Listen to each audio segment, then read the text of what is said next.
Good morning. Bansilal सहआचार्य, राजनीति विज्ञान, श्री कल्याण राजकीय कन्या महाविद्यालय सीकर।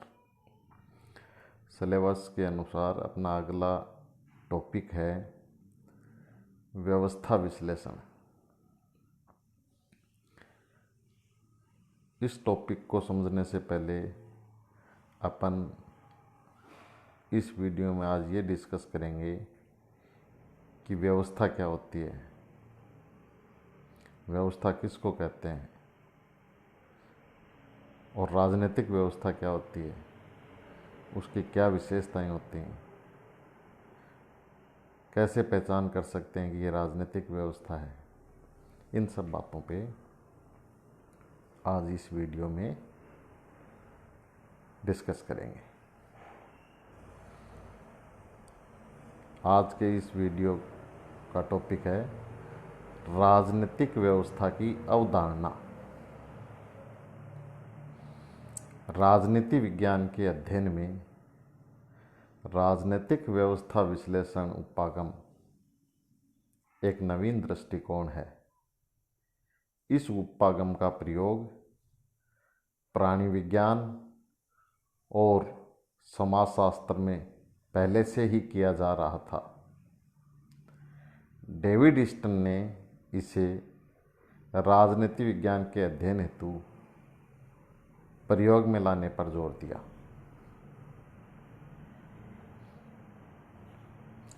वस्तुतः पारंपरिक और मध्ययुगीन राजशास्त्रियों ने राज्य का अध्ययन केवल औपचारिक संस्थाओं जैसे सरकार, न्यायपालिका तक ही सीमित रखा। उन्होंने उन अनौपचारिक संस्थाओं जैसे परिवार, जाति, वर्ग, धर्म और प्रभावकारी समूह आदि के कार्यों एवं भूमिका की उपेक्षा की, जो हमारी औपचारिक संस्थाओं के स्वरूप, कार्यप्रणाली और संबंधों को निर्धारित करते हैं। उनके अध्ययन का दृष्टिकोण संस्थागत, संकीर्ण और अतुलनात्मक था। यदि हमें राजनीति शास्त्र को अधिक वैज्ञानिक एवं प्रभावशाली विषय बनाना है, जिसके अंतर्गत सभी प्रकार के समाजों, भले ही उनमें आकार, संस्कृति, शैक्षिक स्तर, राजनीतिक संस्कृति तथा राजनीतिक आधुनिकीकरण में कितने ही व्यापक अंतर हों, तो एक व्यापक विश्लेषण सिद्धांत की आवश्यकता है। राजनीतिक व्यवस्था की संकल्पना इस उद्देश्य की पूर्ति करती है। यह शब्द अधिक उपयुक्त है क्योंकि इसके अंतर्गत समस्त राजनीतिक क्रियाएं सन्निहित हैं, भले ही उनका संबंध समाज की किसी भी संस्था से हो या ये किसी भी स्थान पर घटित हो। राजनीति विज्ञान के अंतर्गत व्यवस्था विश्लेषण सिद्धांत अमेरिकी राजनीति शास्त्रियों की देन है। सर्वप्रथम इस सिद्धांत का प्रयोग प्राकृतिक विज्ञानों में हुआ और उसके बाद समाजशास्त्र से होता हुआ यह राजनीतिक विश्लेषण का आधार बन गया। शाब्दिक परिभाषा के अनुसार व्यवस्था का अर्थ है जटिल संबंधित वस्तुओं का समग्र समूह है। विधि, संगठन, पद्धति के निश्चित सिद्धांत तथा वर्गीकरण का सिद्धांत, अर्थात एक व्यवस्था संगठित होनी चाहिए, उसके अंग संबंधित हों। यदि किसी भी स्थान पर हमें संगठन मिलता है और उसके सभी अंग एक दूसरे से संबंधित हैं, तो वहाँ व्यवस्था विद्यमान है। व्यवस्था में 3 गुण पाए जाते हैं। नंबर 1, व्यापकता। व्यवस्था के अंतर्गत न केवल उन अंगों को शामिल करते हैं जो विधि पर आधारित हैं, जैसे विधानमंडल, कार्यपालिका आदि, वरन समस्त संरचनाओं को उनके राजनीतिक रूप में शामिल करते हैं। दूसरी विशेषता, दूसरा गुण, अन्योन्याश्रय। इसका अर्थ है जब व्यवस्था के एक अंग के गुणों में परिवर्तन आता है तो उसका प्रभाव अन्य संगठकों पर भी स्वतः पड़ता है। उदाहरण के लिए अपन मानव शरीर को देख सकते हैं। यदि शरीर का कोई एक अंग में पीड़ा होती है तो उसका प्रभाव, उसका असर पूरे शरीर पे पड़ता है। उसी प्रकार व्यवस्था में होता है कि व्यवस्था का अगर एक अंग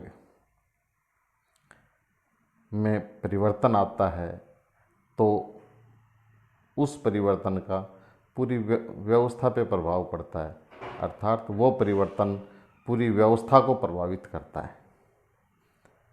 और तीसरा गुण, सीमाएं। सीमाओं से हमारा तात्पर्य है कि प्रत्येक व्यवस्था किसी एक बिंदु से प्रारंभ होती है तथा किसी एक निश्चित स्थान पर उसका अंत होता है। अर्थात प्रत्येक व्यवस्था किसी एक निश्चित स्थान से प्रारंभ होती है और किसी निश्चित एक बिंदु पर उसका अंत होता है। उसी बिंदु को उस व्यवस्था की सीमा कहते हैं। राजनीतिक व्यवस्था के लिए इसे राजनीतिक व्यवस्था की सीमा कहते हैं, आर्थिक व्यवस्था के लिए इसे आर्थिक व्यवस्था की सीमा कहते हैं।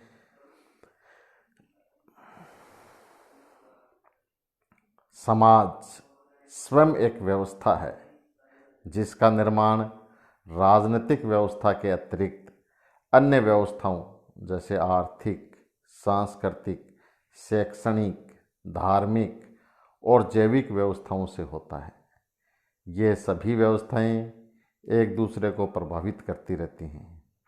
राजनीतिक व्यवस्था अन्य व्यवस्थाओं से अलग एवं पूर्ण नहीं है। व्यक्ति का राजनीतिक आचरण न केवल उसके राजनीतिक मूल्यों अथवा प्रतिमानों से प्रभावित होता है, वरन रक्त संबंध, आर्थिक क्रियाएं तथा सांस्कृतिक उपलब्धियों से भी प्रभावित होता है। कोई भी मानवीय संबंधों की संरचना राजनीतिक व्यवस्था बन जाती है यदि उसके अंतर्गत शक्ति, नियम और सत्ता के तत्व दृष्टिगोचर होने लगते हैं। अर्थात पूरा समाज एक व्यवस्था है। इस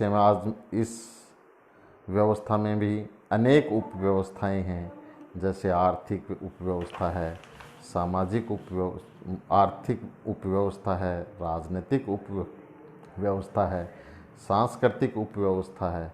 इस तरह से अनेक उपव्यवस्थाएं हैं और वो उपव्यवस्थाएं अपने आप में एक व्यवस्था है।